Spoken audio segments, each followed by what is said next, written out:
Emily, can you hear me? I can hear you. Can you hear me okay? Yes. Hello, Mary. Nice to see you. Can you hear me okay? There. Yes, I can. Great. I am just going to get my background changed if I can figure it out. Hello, panelist team. Can you hear me okay? We can hear you. Great. We do our technical support because the governor is having some issues with his link. We will send, we can resend him the link right now. Okay, I will tell them we're resending link. Yeah. I will get on that right away. Okay, thank you. Amalia, are you able to send Governor Henry a revised link?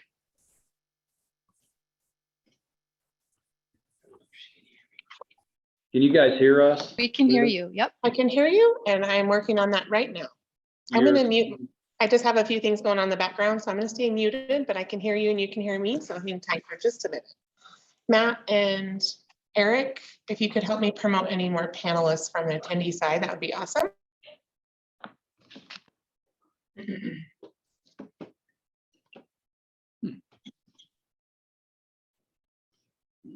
go ahead and send that revised link right now. Okay, you got his, Looks like Governor Henry is in, but I can't, I'm not allowed to promote. Eric, if you could move there's trash. Can you scooch the bags out of frame in the conference room? Thank you. hey, good catch. What about, is this my water well? Is it, or is it mine? I got it. All good. You look great. Awesome. We're ready to go. I feel like we almost look like we're like news anchors. You look like news anchors. We're reporting to you. Emily Hornoff. And I feel like I'm like on the beat reporter out here. Hello, Governor. You are muted. Can we do a quick mic check? Yeah. You're live on Facebook. I gotta get out. Buddy. Okay, now can you hear me? Yes. Perfect. Excellent. Like, I'll go make sure that you get promoted.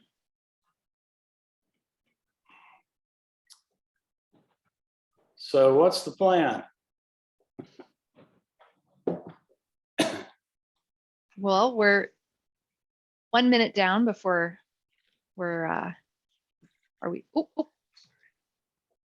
my desk is going. Thank you all to our attendees for joining us so far. We will get started in just a couple of minutes. So maybe about 3 to 5 minutes after, and we'll officially kick off the meeting. So just a couple more minutes. Thank you to all of our attendees for joining. And we will go through a few Zoom controls, introduce our panelists, and go through what we're going to cover tonight. So just a couple more minutes. Thank you.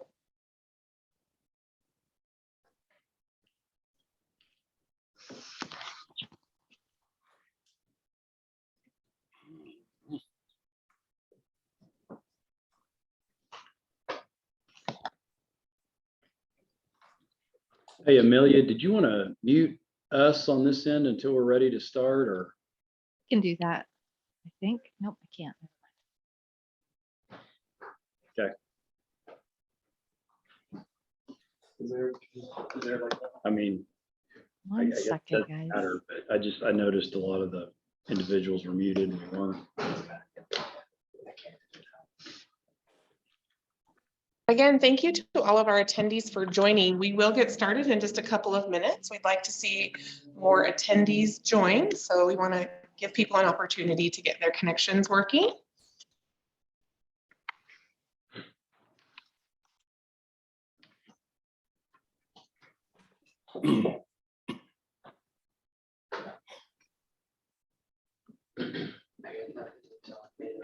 I couldn't figure out how to get my RTA background on.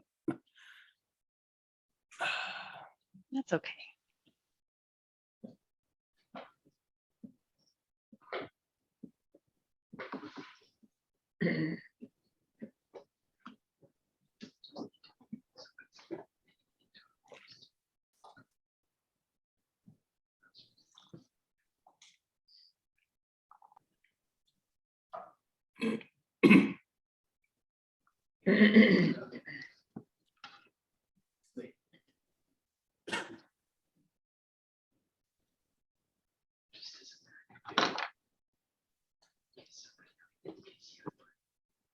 Okay, we'll get started in 1 or 2 more minutes. Just we're seeing more and more attendees join us, which is great.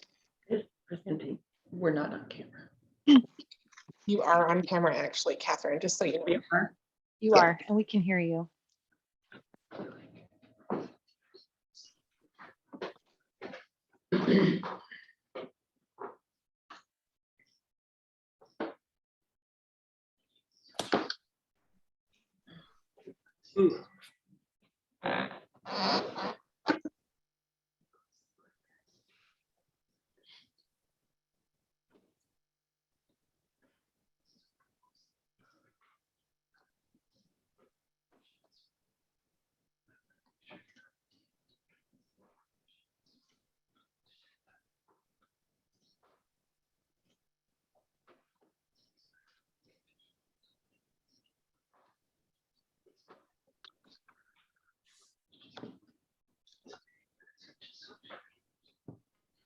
I really think I'll go ahead and wait till 2 more minutes, just 5 minutes after when I see the numbers continuing to grow.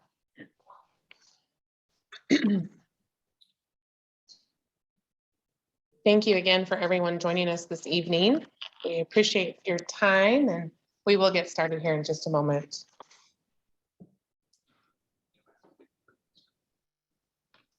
Okay. Third light.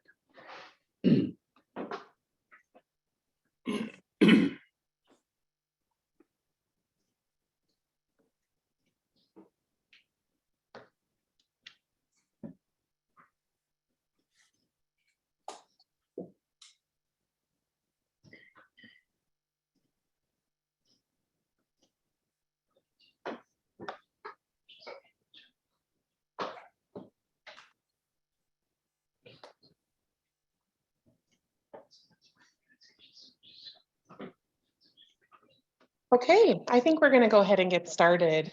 Thank you again to all of our attendees for joining us this evening. My name is Amalia Andrews with Kimley Horn, and I will be moderating tonight's town hall. Before we begin, just a few items to review.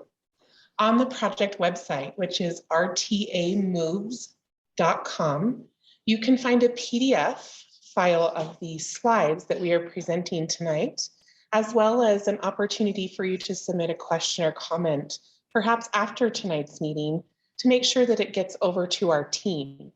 And then also tomorrow morning, we will be providing a recording of tonight's meeting on the project website. We have a great number of attendees so far, so I think we will get started. We also have a number of attendees joining us on Facebook Live, which is great. Welcome to all of our attendees. Thank you so much for joining. Liz, I think we could go ahead and switch to the next slide and talk about kind of Zoom functionality. Just a reminder with Zoom, we are recording tonight's presentation, which is going to help us share that information with you. When we use Zoom, we will offer you the opportunity to answer a question. So you'll use the Q&A button at the bottom of your screen to ask us any written questions. We have disabled the chat and raise your hand features for this meeting. And all questions may not be answered live due to any time limitations that we have, but we will be sure to include all the questions and responses on the project website, which again is rtamoves.com. Okay, I think we're ready to kick it over to Governor Henry. All right, I'll get her started. Hello, everyone. I'm Brad Henry, Chairman of the Board of Directors of the Regional Transportation Authority of Central Oklahoma. Thank you for taking time this evening to join our third town hall meeting. In March of 2021, we had a wonderful turnout and participation at our second town hall, and we're excited to keep that momentum going. I certainly want to take just a quick moment to thank and acknowledge my esteemed colleagues from the Board of Directors who are viewing the meeting this evening in their capacity as members of the public. Tonight, we'll give you an update on the continued progress of the alternatives analysis for the north, south, and east corridors, which are part of our multi-year process. We'll have a presentation from our consultant, Kimberly Horn, followed by live Q&A. We've set aside plenty of time for tonight's Q&A to ensure that we hear from as many of our public stakeholders as possible. Your input is a key guiding principle in our decision-making process. We're looking forward to hearing from you on the components of the alternatives analysis, including corridor planning, stations and land use, and concept development. Also, we've updated rtamoves.com, the project website, and we're regularly monitoring our social media platforms. So make sure to check those out as well. Related plan documents and recordings of all of our virtual town halls, including this one, are available on the website. And alerts for public meetings or other ways to get involved are featured on Facebook, Twitter, and Instagram, as well as on the RTA Moves events page. Again, thank you for taking time to be here tonight. We're looking forward to a great meeting. I'll now turn it over to our interim executive director, Jason Fairbrush, to introduce our agenda and speakers. Thank you all, and take it away, Jason. All right, well, thank you for that introduction, Governor. And as the Governor mentioned, my name is Jason Fairbrush. I'm the interim executive director, and we're truly grateful for your participation in this meeting and your interest in learning more about what the RTA has been accomplishing over the last year. So we've had a really busy year, and I think that's going to be pretty obvious through the materials that are presented tonight. But I would, before we get into all of those details, make some introductions, and certainly want to introduce Catherine Holmes, who is sitting to my left. And she is the RTA's owner's representative. And so what that means is Catherine is pretty much involved in all of the details of the RTA, working with our consultant team all the way to leading negotiations with railroads and all those kinds of things. So instrumental in the progress of the RTA. And then also I'd like to introduce Liz Scanlon with Kimberly Horn. You're going to hear a lot from her tonight. She is the project manager for the contract the RTA has with Kimberly Horn for advancing the studies and the project overall. And Liz leads a team of individuals that are working on the RTA's goals and strategies. So with that, I think the next slide is a highlight of our RTA board of directors, and you've already met Governor Henry. We also have Marion Hutchinson from Norman. He serves as the vice chair for the board of directors. We have James Boggs representing the city of Edmond. He is the treasurer. And of course, we have Mary Malone. She is the secretary and also representing the city of Oklahoma City. And I understand Mary is actually going to close us out tonight with some closing comments. So you'll get to hear from her.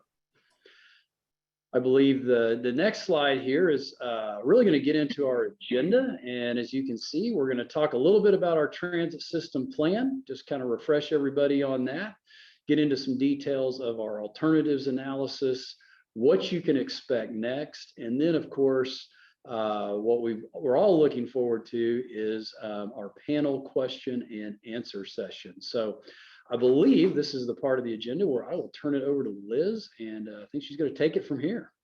All right, wonderful. Thank you, Jason. I hope thumbs up if everybody can hear me okay.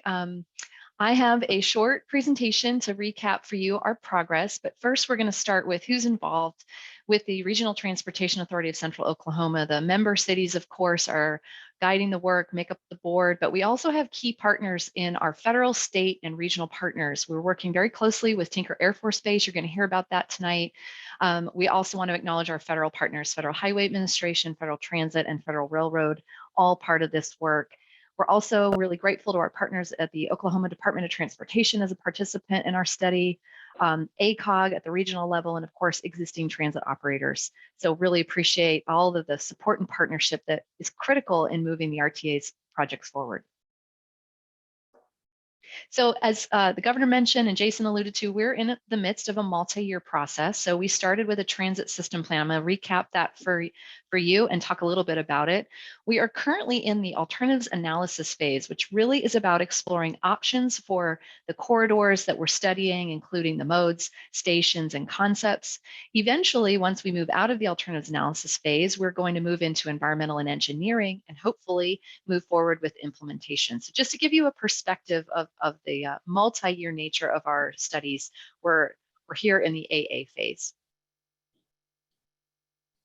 So let's talk a little bit about the transit system plan recap for those of you that may not be familiar with some of the RTA's work so far. This is a map of the transit system plan that was adopted by the RTA Board of Directors in April of 2021. And this really identifies a series of high capacity transit corridors that will connect central Oklahoma to key activity centers. You can see on the map, there's main corridors starting from Edmond to Norman, out to the east to serve Tinker Air Force Base, which is the largest employer in the state, an important mobility connection to make there, and 2 corridors that would go to the west that would serve the communities in western Oklahoma City, as well as Yukon and Mustang, and also a corridor that would serve the Will Rogers Airport. And so these are about creating connections across the region, enhancing our mobility system. And today we're really only going to focus on the north-south and the east corridors. So a little bit about what we've been doing in the alternatives analysis work in our process.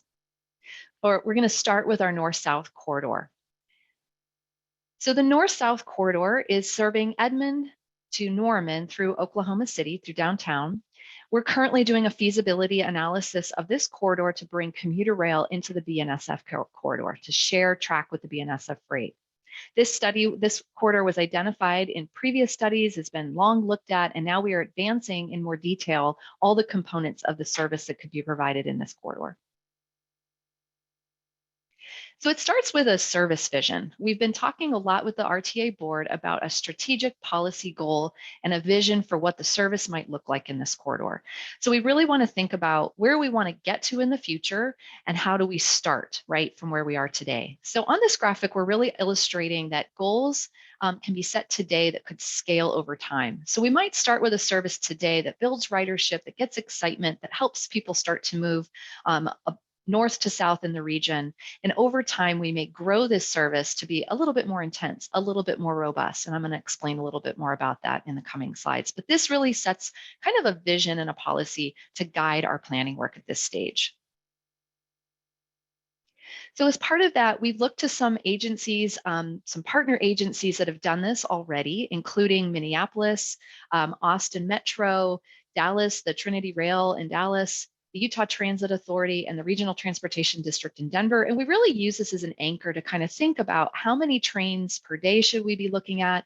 Should we be contemplating service in only the commuter hours, all day long for special events? And what is really the right service vision to create for the North-South corridor?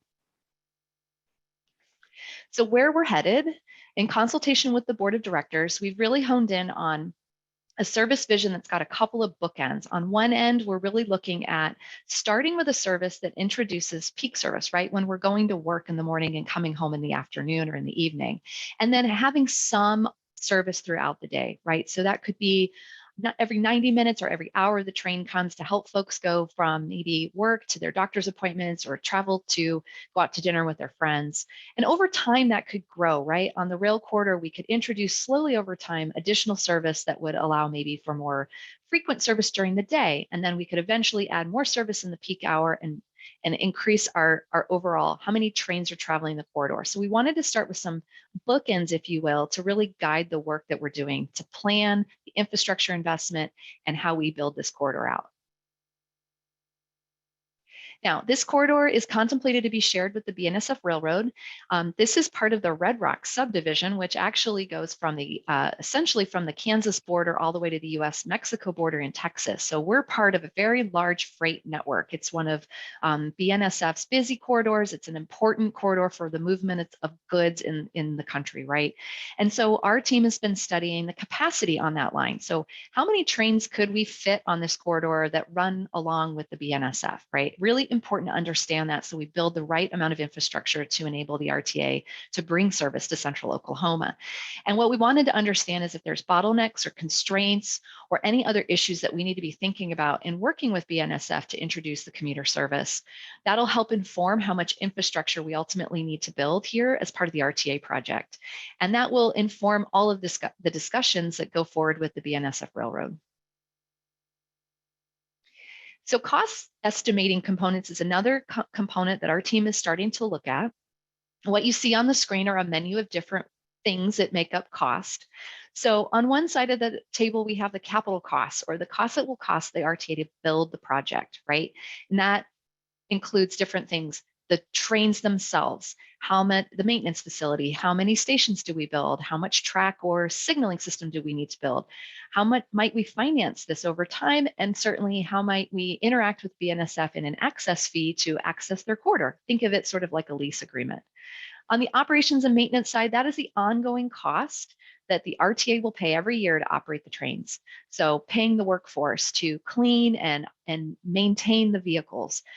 It's including some contemplation for the general and administrative oversight of the service. And so it's the cost that we would pay over every year to make sure that the trains are running. So we're looking at both of these components. They're both important components in the decision-making process for the type of service to introduce on this corridor as we move forward. Our team has also been exploring benefits, and we wanted to share with you some of the benefits that we are starting to see as we do more analysis on the north-south line. This is just a couple of pieces of a long list of benefits that we realized, but we wanted to highlight these because they're very impressive benefits when it comes to introducing new transit into the region.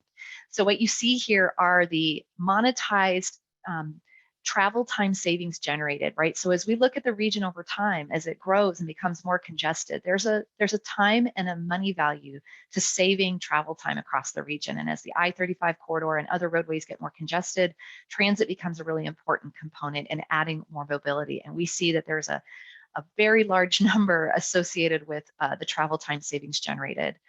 In addition to that, coupled with that, are the reduction in the total vehicle miles traveled in this region over time. And transit really helps reduce or improve the overall vehicle miles traveled in the region, which improves things like air quality and will help overall with improving the mobility and ability to get where you need to go in the region.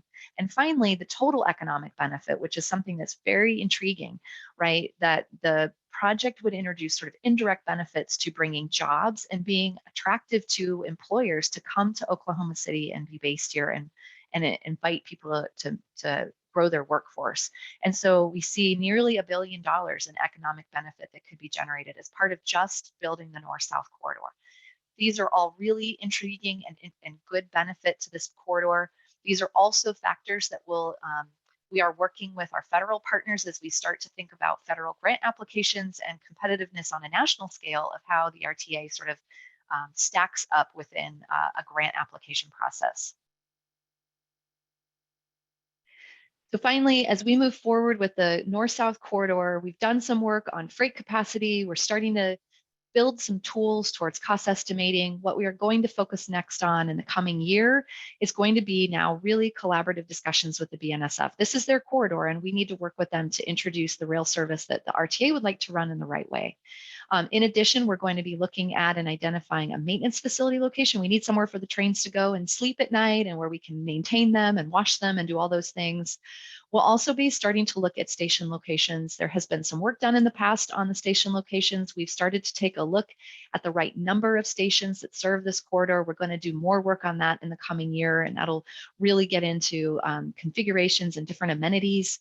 We will continue to do some cost estimating work to understand how much this corridor will cost, not only for the capital side, but for the operating costs on the ongoing basis.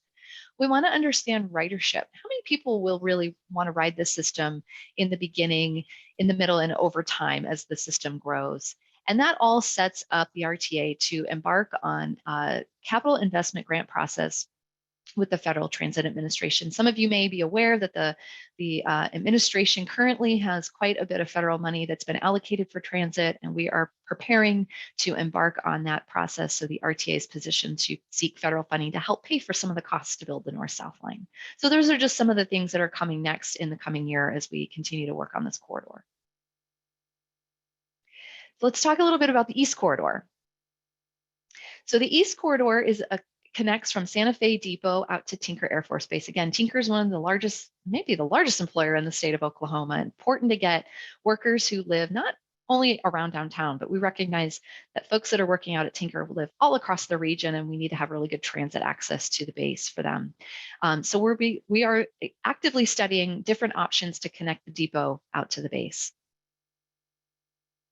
So an alternatives analysis process, if you're not familiar, really goes through three main steps: a discovery process, a refinement, and ultimately we start with a lot of options and we start narrowing that down to get to where the board can adopt a locally preferred alignment or a locally preferred alternative. So in this discovery phase, we're still in the discovery phase on the East Corridor. We're looking at different options. We're really looking at what is the alignment, or what is the corridor, what is the roadway connections that would get from Santa Fe to the base, and what's the appropriate transit mode, or what kind of vehicle should run on those different alignments. And I'm going to step you through that. So we've started with this map, which shows you 12 different alignments and 3 main modes. So commuter rail, which are higher capacity commuter trains. We're looking at bus rapid transit and light rail. So we started with sort of what we call the universe, right? All the different ways we could combine connections from Santa Fe through Oklahoma City, Del City, and Midwest City to get to Tinker Air Force Base. Start with a big lot of options. Our team then developed, in consultation with the board, a screening criteria that looks at really improving mobility connections, right, and getting the community connected.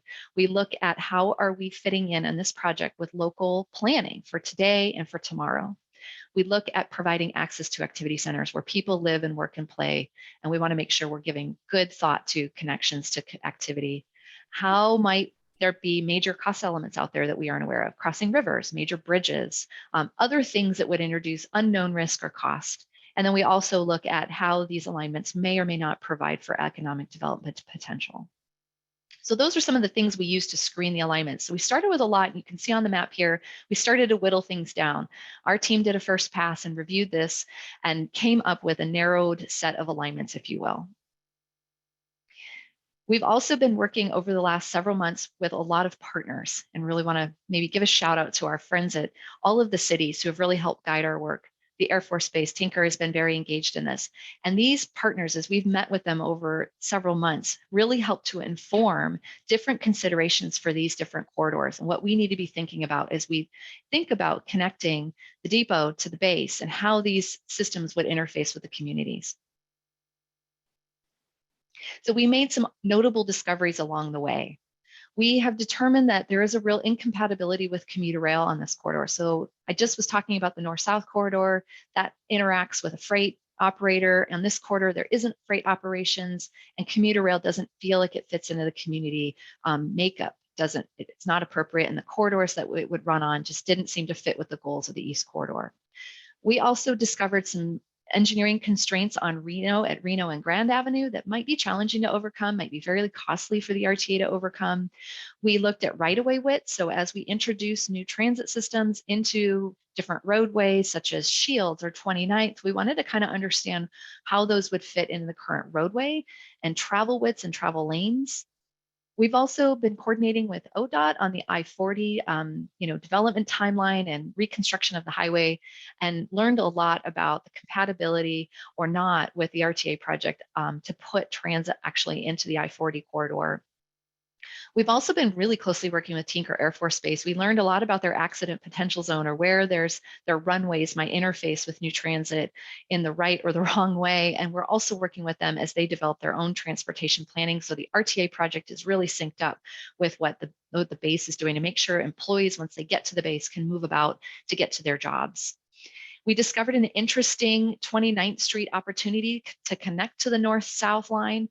We hadn't been thinking about that in the beginning, and as we worked with the stakeholders, we discovered that might be a very interesting connection to make. So people who live in Norman or Edmond could ride the north-south corridor and transfer to the east corridor at 29th Street.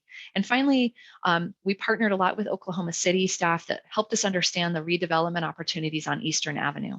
So we learned a lot over time about that informed our high potential alignments and what might be able to move forward. So this is what we were left with. We started with a lot and we've gotten it down to just 2 main corridors that we believe are the best potential to move forward for further study. And I'll note that you can see on the slide that the Tinker Diagonal, the pink line that sort of faded back, we were very interested in working with ODOT and bringing transit onto the I-40 corridor, but it seems like the timing and of the highway projects may not be well aligned with some of the goals of the RTA moving this corridor forward. So for now, we're going to pause our work on that. Grand Boulevard also seemed to have some challenges at the Reno Grand intersection that might be very challenging to overcome. And so we're pausing on that corridor as well. And we're really going to move forward in earnest with a Reno Eastern to 29th Street corridor and a Shields to 29th Street corridor that would get us from Santa Fe Depot out to Tinker Air Force Base. So just this afternoon, the board of directors agreed with these recommended alignments that these will move forward for further study.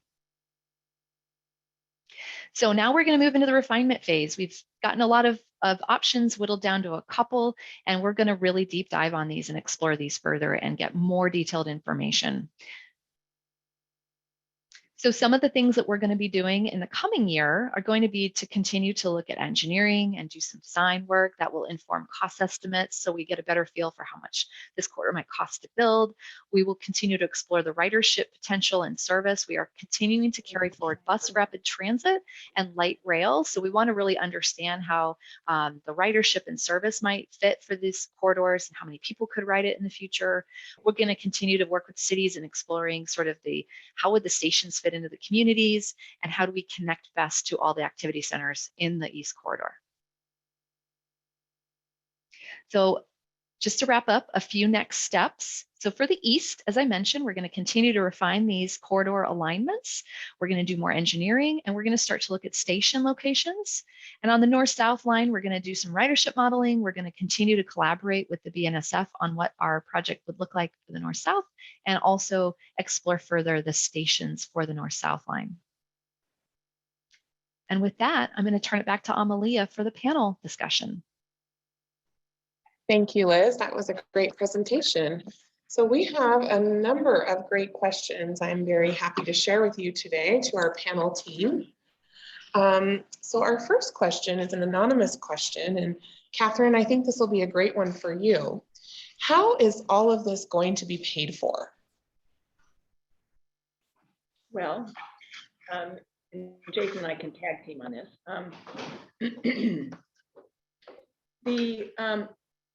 We anticipate this project qualifying for federal funding either through the FTA or the FRA. There are programs available under both agencies, and there is a substantial amount of federal money right now available. We believe this project would qualify under either potential program for capital funds. We expect that we would get a federal grant and that we would have to provide a local match to the federal grant. And with that federal money, we would then be able to go to the bond market to leverage the funds for the capital program, the construction of the program. The ongoing operations and maintenance would be funded by a sales tax that would need to be voted upon by the members of the Regional Transportation Authority district. Jason? Yeah, so some might say, well, why sales tax? Well, the enabling legislation that our state approved that allowed a regional transit district like this to be formed really limited the revenue opportunities, if you will, to sales tax. But in reality, if you think of the size of the project and what the RTA is advancing, there's really not a whole lot of funding sources out there that will get you the type of funds or the amount of funds you need to be able to complete this type of project. So, and I think our region, our community, we've had some successes, certainly with leveraging sales tax to improve the quality of life for residents in the region. So that's it. Thank you very much. That's helpful. Okay, so we have a question from Edward M. And Catherine or Jason, whichever is best here, but how has BNSF reacted to the proposed service? And how will the RTA continue to coordinate with the rail operator?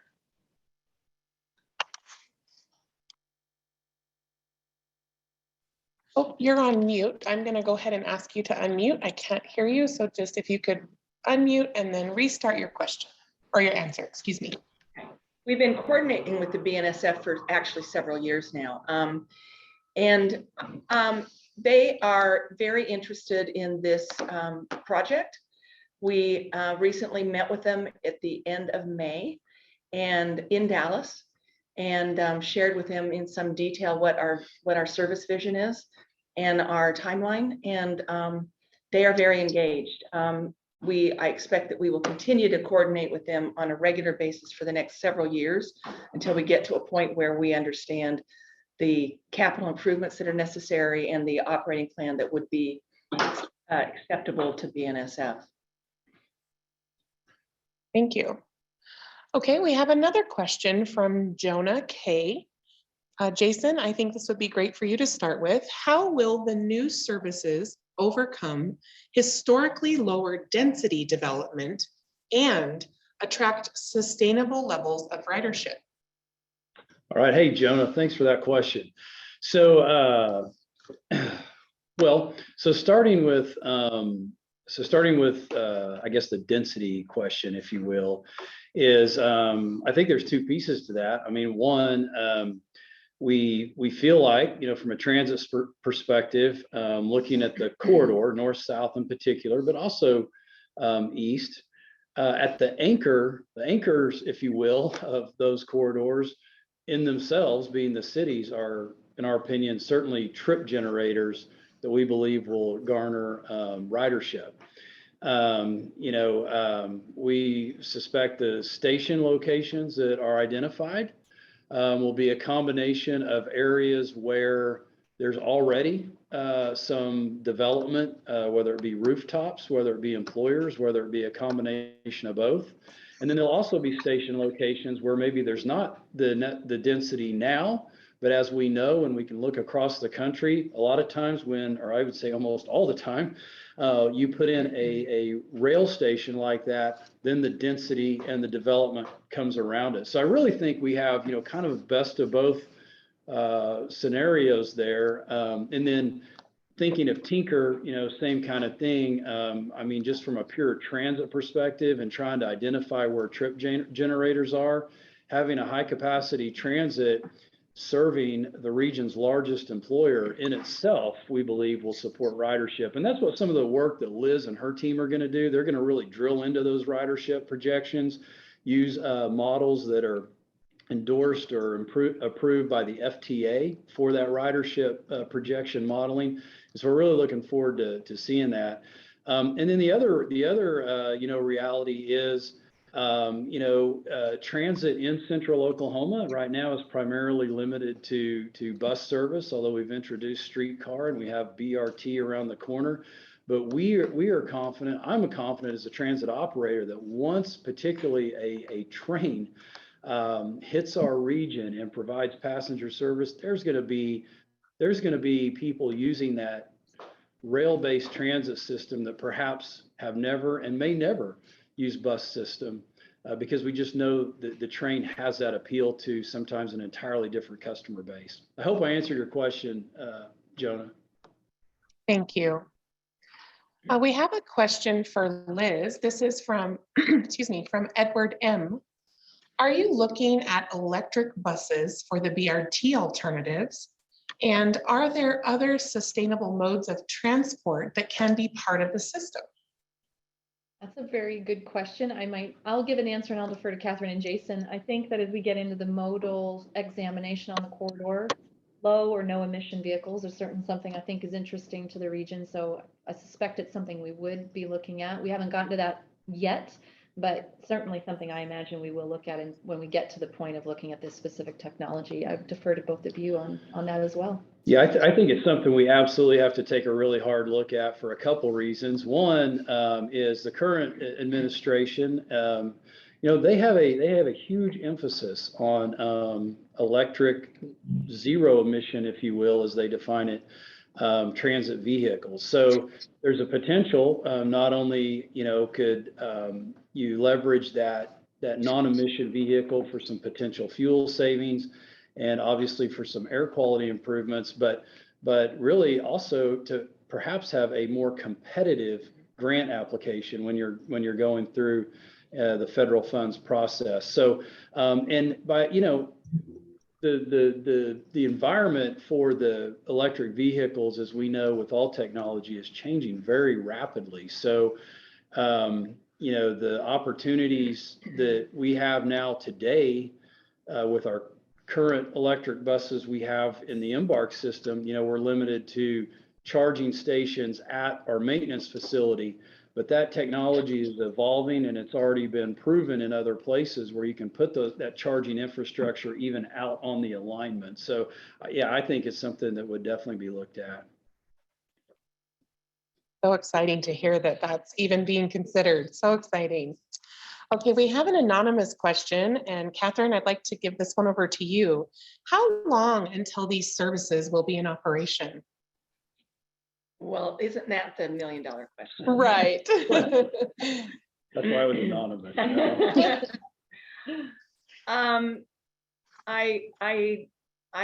Let me answer that this way. I believe that we will be at a point within the next 2 to 3 years, so 24, 25-ish range, to really have a firm understanding of what the preferences of the community, and what we therefore want to, what the RTA chooses to work to implement.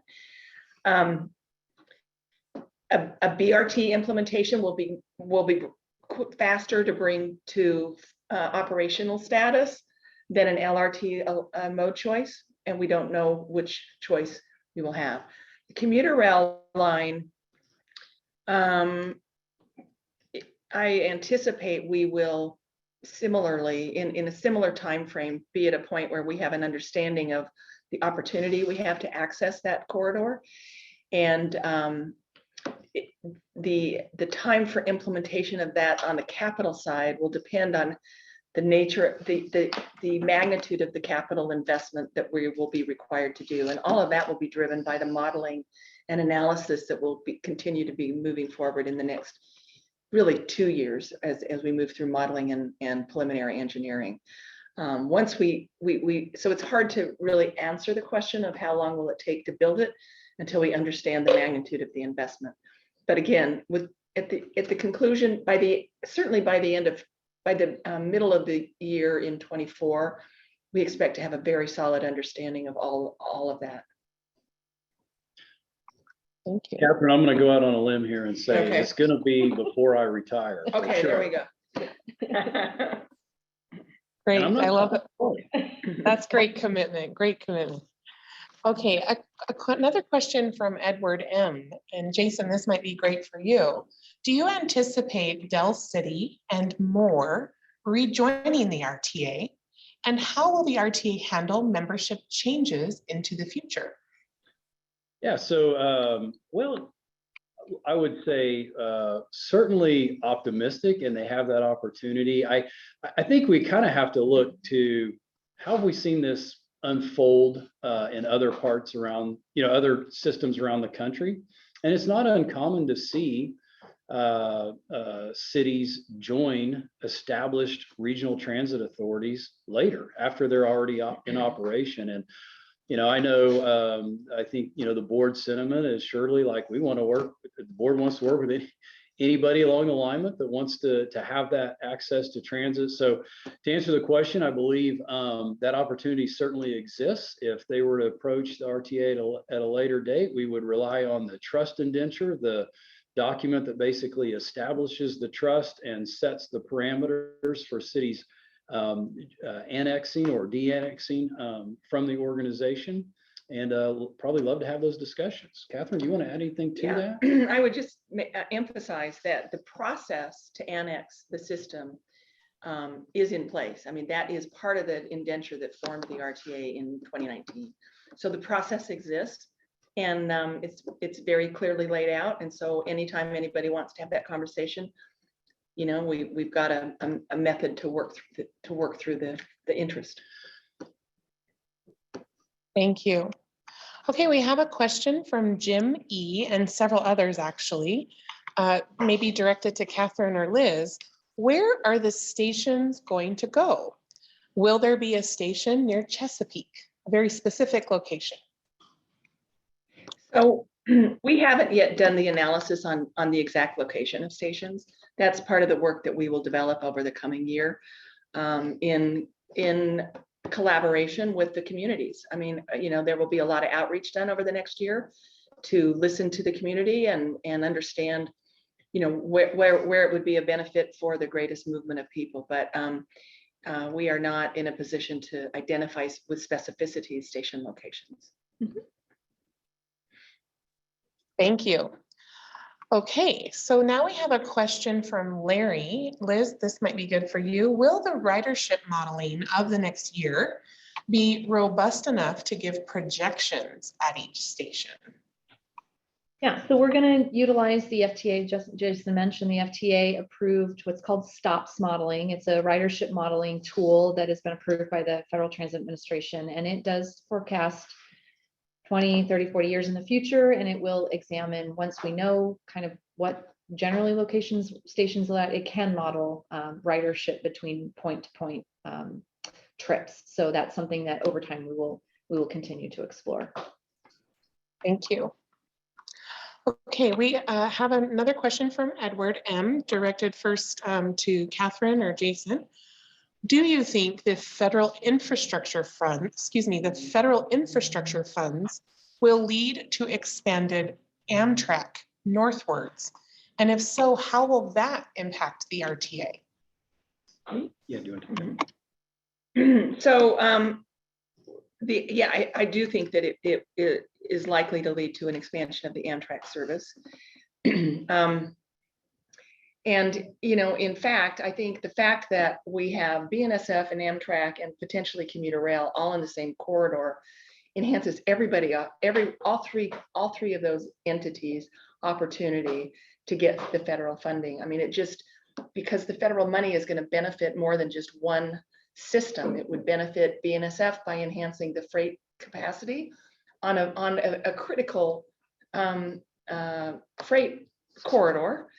It will enhance Amtrak's service and allow for the extension that it's planned to expand north into Kansas. And it would enhance the RTA's ability to serve commuters in the central Oklahoma region. So I do think that the parties are, I mean, we're really aligned in our desire for the federal program to assist in the development of this corridor. Thank you. We have a question from Hank V, directed to Jason. Has the panel taken into consideration the post-COVID work environment, where telework may be here for the long term with possible impacts to daily commuter numbers? Thank you for the question, Hank.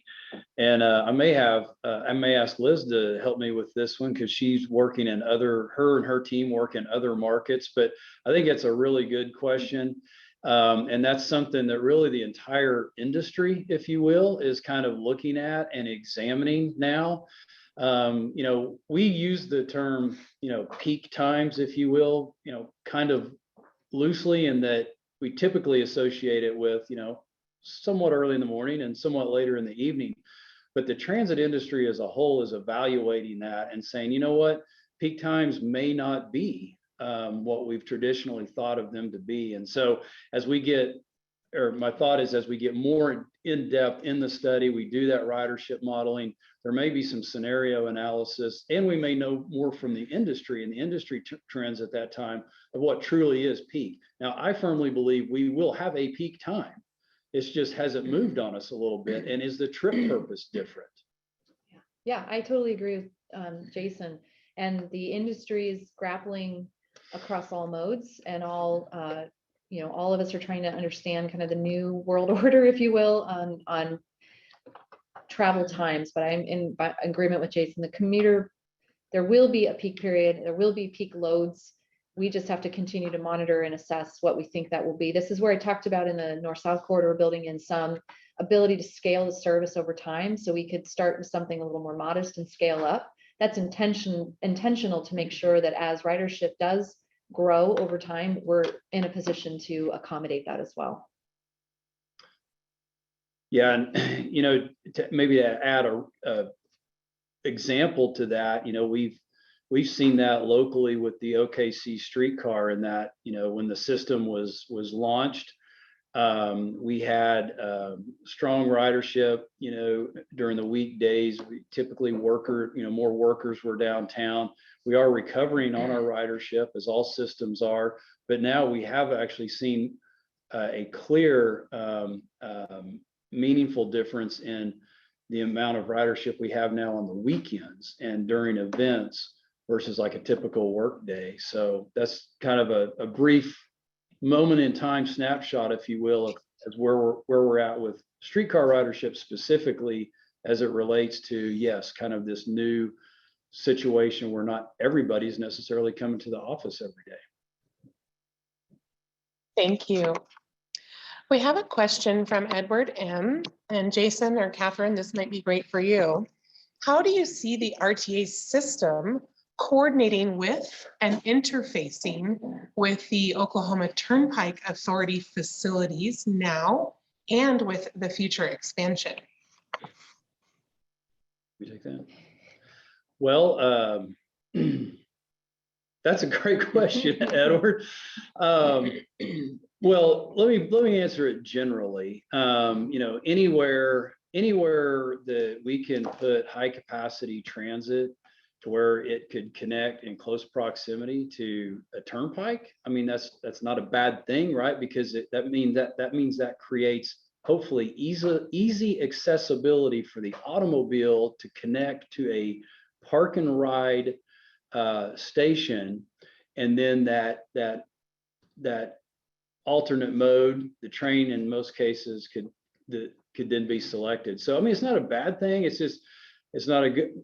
I don't know that the current alignment is going to necessarily connect to the multiple places along the turnpike alignment, but I think where we can have some interface, we certainly want to think about that as potential locations for people driving automobiles to be able to get on the train. Sorry, that's a very long-winded answer as I was gathering my thoughts. But to add to that, I know with the system map that Liz had shared with you, it not only had the RTA corridors, but it also had like some high capacity corridors identified by others.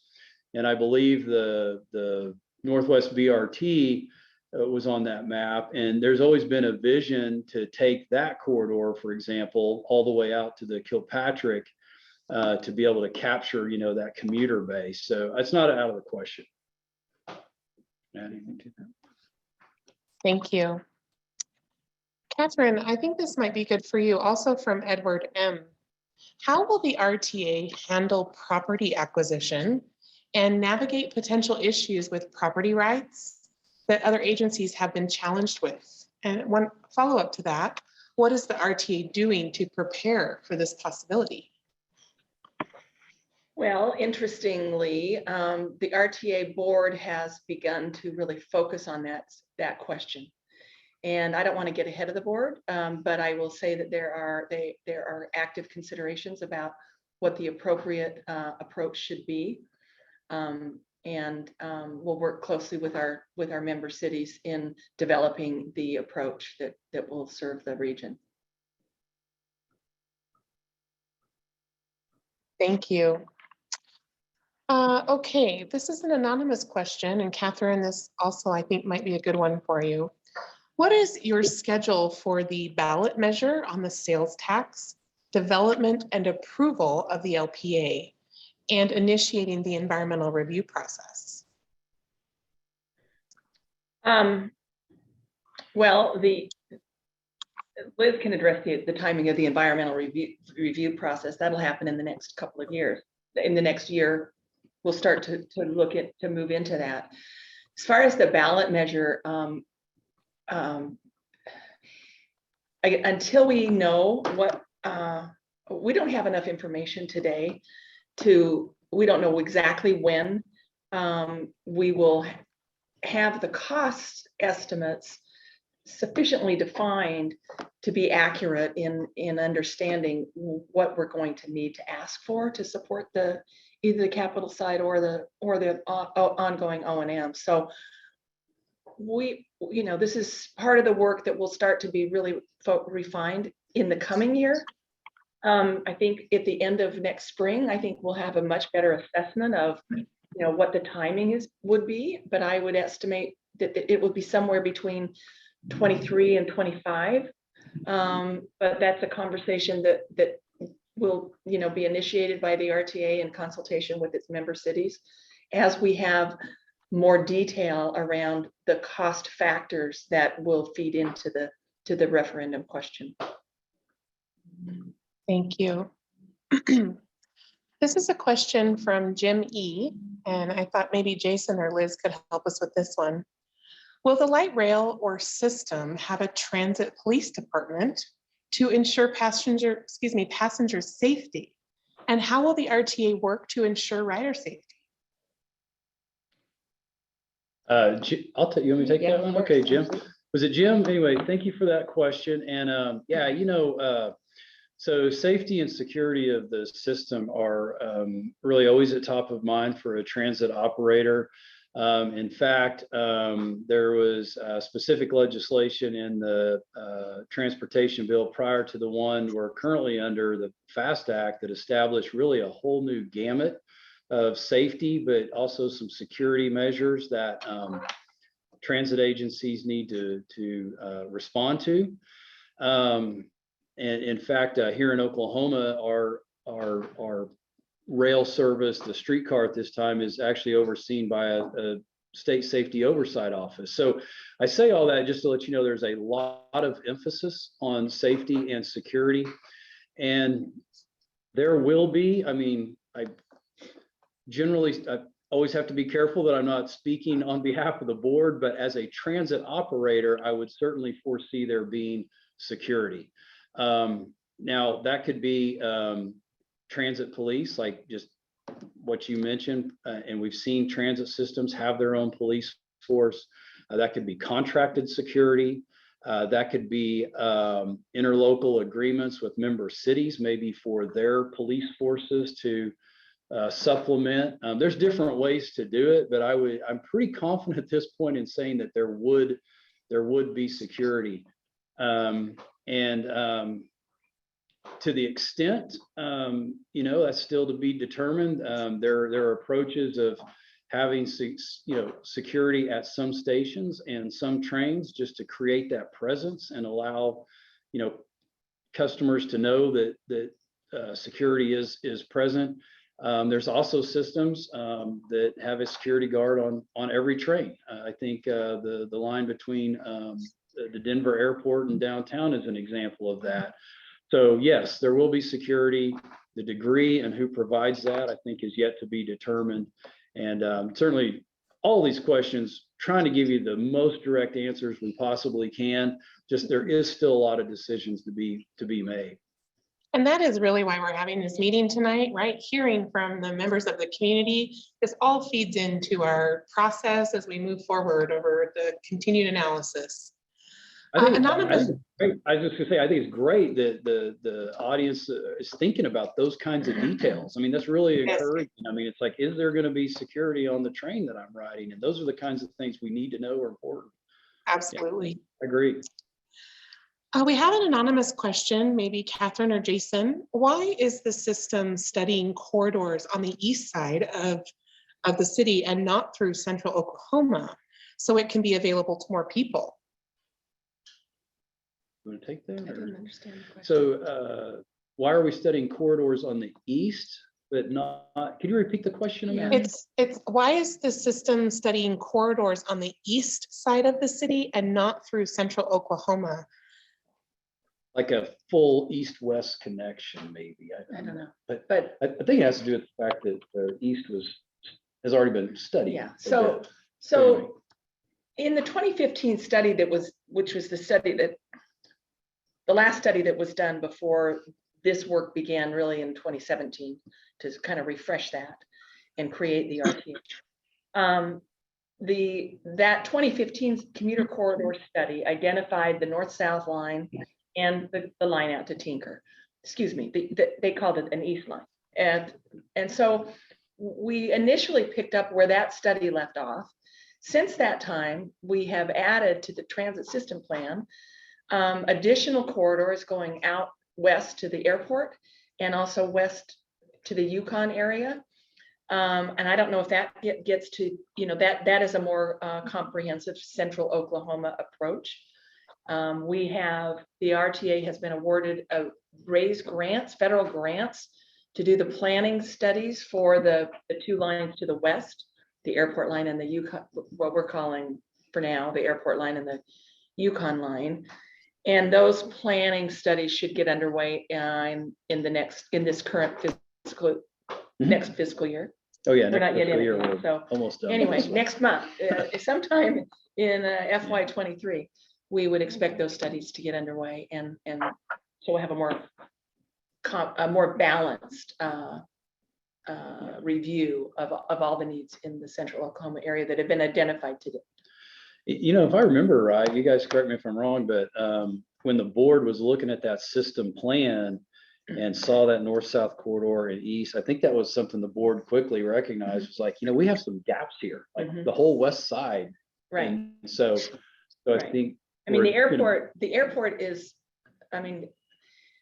airport lines are always successful in connecting into the community. And so we were keen about that. And I think it was actually one of our board members that did raise that. The Yukon line is just an acknowledgement that there is so much growth west out to that part of the town, out to that part of the region, that it was important to take a look at that at least and see, what came out of the analysis. Thank you. I hope that helped answer the question, and perhaps I read it incorrectly, but if there's any follow-up to that, please be sure and ask. And just a reminder to all of our attendees, we appreciate all of your questions so far, and we have plenty of time to still answer more. So please continue to send those in. This next question is actually for me. I wasn't prepared that I would be one of the panelists, but I'm excited for this opportunity. So one of the questions specific about kind of our engagement efforts, someone asked how many members are joining us on Facebook Live, and we actually had 3 people join us. We have currently 1 joining us right now. And then the next question was pertaining to how many people have joined us on this Zoom webinar tonight. And we had 34 people join us, and that number's been holding steady. So thank you for that participation. And those of you that are on the line with us, if you have suggestions on getting the word out more for the next meeting, please let us know. And also, we are sharing this information again on our website, a recording of tonight's meeting, and encourage your friends, your colleagues, those around you to listen in and hear more about transit in the community. Okay, Liz, next question for you from Jim E. Will we have a park and ride in Edmond? Oh, thank you for the question, Jim. I imagine we would have a park and ride in Edmond. We're going to be looking into that in the coming months, the next year, about exactly sort of what makes sense. But as Jason mentioned, we have some interest in making sure that there are places where we can connect the automobile to the transit system and make sure that those sort of community connections are robust. So we would be exploring that further in the next year or so. Thank you. And another anonymous question, and I think maybe Jason or Catherine can answer this. How can I stay involved with this process? And I can maybe add to that too, but what do you suggest the community do to stay involved?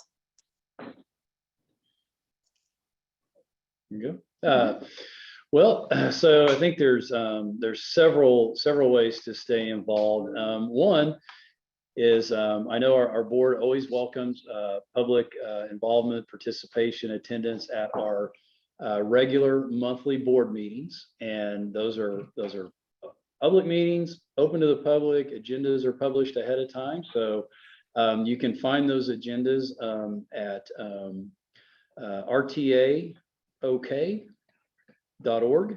That's our website. I think those would be two of the primary ways, public meetings and follow along on the website. And I maybe could add one more thing. Oh, go ahead, Catherine. Amalia and her team will be on the ground in the coming months, reaching out in communities in certain locations to engage with citizens, in the various communities at locations that, I don't know, maybe Amalia's already given some thought to that, but that is part of the engagement plan for the next year of work that Kimley Horn will be undertaking. And for those that are on the line, if you have suggestions on where you'd like to see us to engage with your community, please connect with us. We'd love to hear that. I did want to add one more thing. We did have another question kind of related to engagement, specific to how the community can connect with each other regarding this process. And I would suggest that Facebook is a great place to start. If you look at the Facebook event, you can make comments in that area and connect with one another. I can't provide contact information. That would be, not fair to share that for security reasons, but you can certainly self-select to communicate with one another in the Facebook event. And if there's a community member that would like to talk more and have more discussion, reach out to us. In the chat, we did send a chat to you. You have an opportunity to send us an email, which is info@rtamovesprojects.com. So moves and projects are both plural, rtamovesprojects.com. And you're welcome to send us an email there, sign up for email updates. Let's stay connected. That's our plan here. Okay, I'm going to shift to the next question. This is an anonymous question, maybe Jason or Catherine. Excuse me, Liz, actually, I think this might be better for you. And this is from Hank. I was looking on the wrong line here. I've occasionally seen BNSF freight trains stopped in downtown Edmond for a significant amount of time. Not sure for the reason. Since the commuter rail will share the same tracks, do you foresee this as a potential issue? That's a really good question, Hank. I'm actually going to defer that one to Catherine. So that's part of what we are having discussions with BNSF now about understanding what capital investment would the RTA need to make to add additional sidings or add additional track so that we don't have that continue to be a problem in the region. I mean, I think that happens south of Oklahoma City in the more Norman area as well, and we're aware of it happening. And I expect that this the commuter rail project will resolve those issues for the community. Thank you. Let's see. This is a question from Edward, and let's see who's best to help us with this one, but I'm thinking maybe Jason. How can voters advocate for the RTA? And we've also received a request if we can please put a link in the chat that will help people find their local representatives so we can tell them how important public transit is to their constituents. So we'll work on getting that second part, but what do you suggest, Jason? How can voters advocate for the RTA? Yeah, so well, the last suggestion is probably where I would start, in that obviously the elected officials, letting them know how important public transit is one way to do it. And ultimately, as you think about moving forward with the potential referendum for a sales tax, there's usually campaigns, if you will, or public awareness around that. And so, opportunities to volunteer there would always be greatly appreciated. But I don't know, others may have some ideas.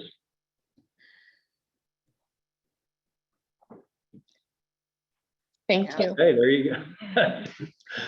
Yeah, I mean, I think it's reaching out to your local elected officials and as well as the board members in for the member cities, you know, that are representing your area. I know they're always eager to hear from constituents groups and receive comment. I know one of the things our board has done a lot of and really welcomes the opportunity is for anybody that's on the call that's like a member of any type of, you know, association or group. I mean, you think of organizations like, you know, Rotary, for example, or you know, occasionally we may do like a lunch and learn in a corporate environment and just educate people about RTA. You know, the hardest thing for us as the RTA and the RTA board is like, you know, having ways to you know, get in front of those type of people. But if somebody on this call or you know people that can provide those connections or those introductions to get us, you know, in front of, you know, small groups or larger groups and tell our story and share the benefits and the vision of what the RTA is accomplishing, we certainly welcome that. I think that's another really great way to advocate on behalf of the RTA is give us those introductions and we'll take it from there. Absolutely. Okay, we have a question from Larry, and I think, Jason, this one's good for you. Since some of the cities have dropped out of the RTA, will the RTA consider the transit system plan, reconsider the transit system plan? In particular, one improvement would be a high capacity system that goes between downtown and beyond Lake Hefner, far northwest Oklahoma City, or beyond. Yukon and Mustang seem uninterested in the West Corridor. Kind of long. If I need to repeat something, you let me know. I'll take a attempt at that one. I think I got it. So, I mean, I would say at this point in time, with all that you have heard tonight that is underway and under study, I mean, we've got the transit system plan, if you will, in different stages. Like Liz was saying, you know, we're quite a ways along on north-south. We're getting closer on east. We still have studies to do to the west and to the airport.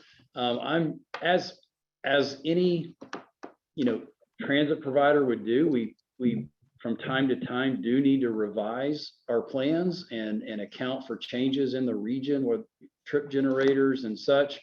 I don't see that happening right away, that we would revisit that. I think we kind of have our plate full at this point in time, but it's not out of the question. I mean, I think that's just good practice. That's just being a good transit provider, is evaluating your current plan, changes in your community, and planning for the future to adapt so that we stay modern and we stay relevant to the community that we serve.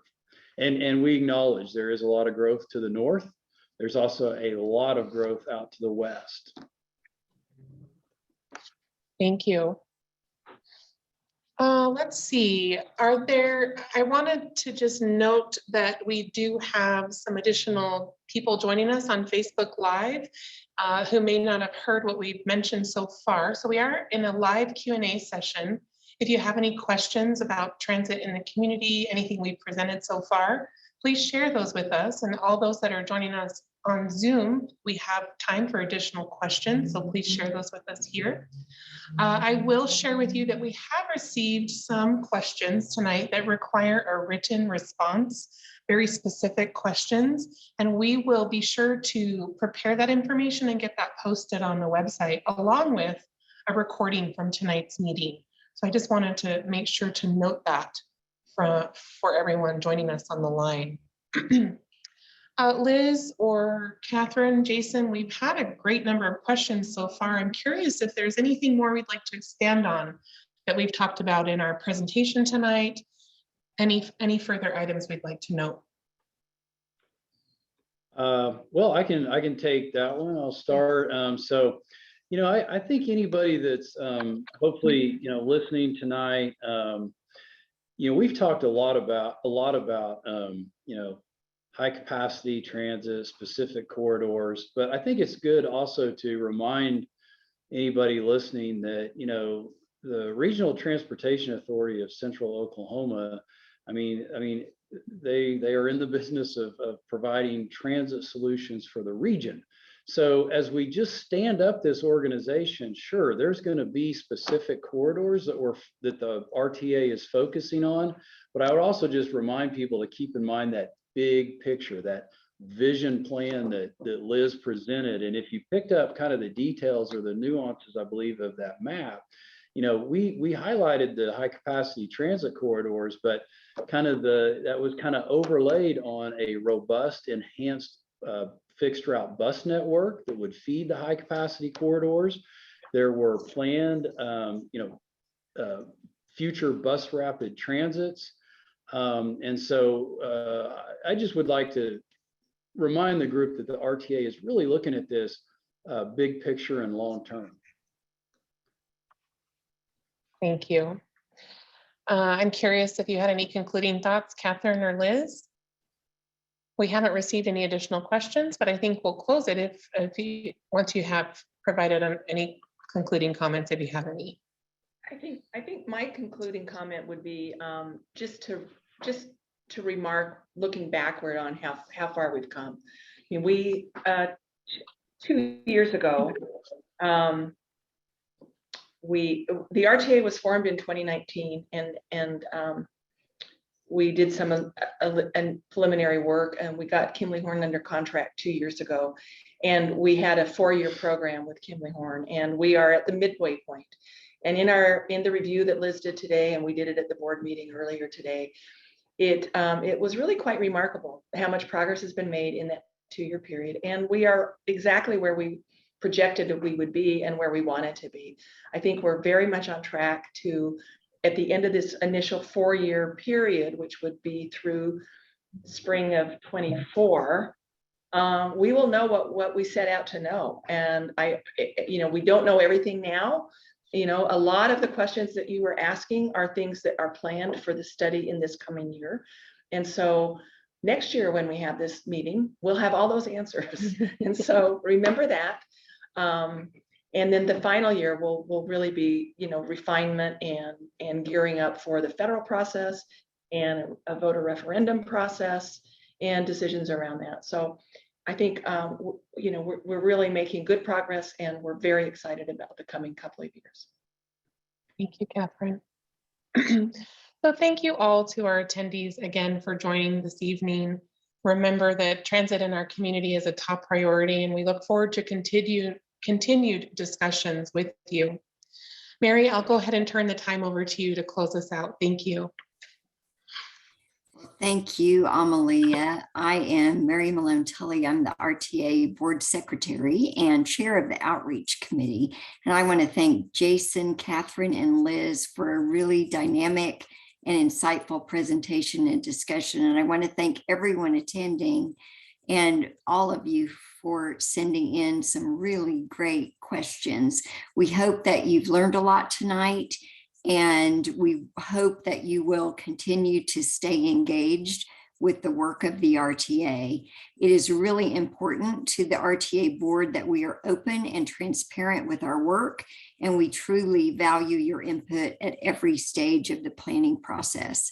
We're going to take all of your questions and all of the comments that have come in tonight into account as we proceed with the work on the north, south, and east corridor throughout the rest of this year and into our 3rd year milestones. As a reminder, we have an outreach committee of the board as a mechanism to make sure that we are regularly communicating and hearing from our key stakeholders. And remember to reach out to any member of our board at any time to request that we join you at an upcoming community presentation. Jason and others have mentioned that tonight, but I want to reiterate that message. I encourage you to check it out and submit any further questions or comments through the rtamoves.com website. And I want to thank you again for being here. We are all very excited about the work ahead of us and how this will literally change the way that Central Oklahoma moves through transit in our community. So everyone be safe. Have a great evening. We will go ahead and end our Zoom meeting now. Thank you again. Good night.